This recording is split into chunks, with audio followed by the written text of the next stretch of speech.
If you're a fan of, creepiness, yes, oddities, but more than that, you've seen all the Hollywood stuff. You've seen, the fantasy, the kind of romanticism of it play out. This is going right into the facts. If you like documentaries, which I'm a big, big fan of, and you like just kind of letting the story be told as what's happened, what's been reported, and you kind of, that's the great thing about how Chad does it. He kind of lays out everything, all the evidence he finds, and he researches. You have like this historical part, this just evidence part. It's almost like a CSI for a movie. And you go in there, and he lays out everything, and he goes, "What do you think?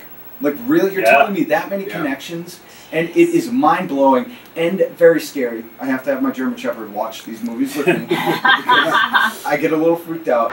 It puts such a real-life spin on those paranormal activities, on everything that's being Hollywood about, ghosts and oddities now. It's just this true-to-life, here's what happened. And I love that now it's a one-stop shop. If that's what I'm interested in, I go to the website, and I can check out a bunch of different stuff. And that's what's great about it is like the people that go there too. I mean, the website and the distribution machine is only beholden to subscribers, just like HBO, not marketers. So like, you are supporting the artist. Like if you like my work and you get a yearly subscription, I mean, you're supporting. We just signed another filmmaker, a 16-year-old kid that's amazing. 100,000 followers online already, just working hard. And, and if people support him, they're supporting him. That's awesome. And back to what you said, I'm glad you pointed out because I'm not happy where documentaries in general have went recently because they seem to be so agenda driven. Yes. Documentaries are supposed to be a window into a world,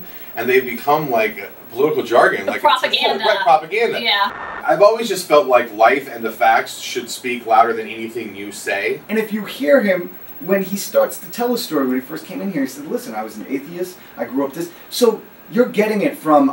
Listen, I'm a believer. Most of my life I have been. There have been instances in my life that's just pushed me over the edge where I go, "There's no way." Well, you're very connected, as is. And you get this aspect of you kind of feel like it's a believer, but he's telling you, well, I came from your side, or I didn't believe at all. So you're not getting this. There's no agenda behind it. There's nothing. Here's the deal. I'm out there, I'm filming, and this is what I'm presenting to you. Right. And it's more compelling because of that. Hey, I'll tell you this, after I watched that first, the real Amityville movie, I went online to research stuff. I'm sure. Because that's what these films do. They kind of leave you in a spot where you go, dude, I want answers too. Absolutely. The idea is that I think that in order to have a real conversation about this stuff, you can't over the top try to beat people over the head with your opinion. Sure. You have to be open to an opinion. There's a lot more information about a lot of these things that are out there, and you can't take that information in unless you're willing to listen. There might be somebody out there that watches the first Amityville and says, "You know what, dude, I have something that even ties it more together." Oh. You know what I mean? And so it's like, but you have to leave that door open for conversation. And I think documentaries should be conversational. I think that part of the education is communication.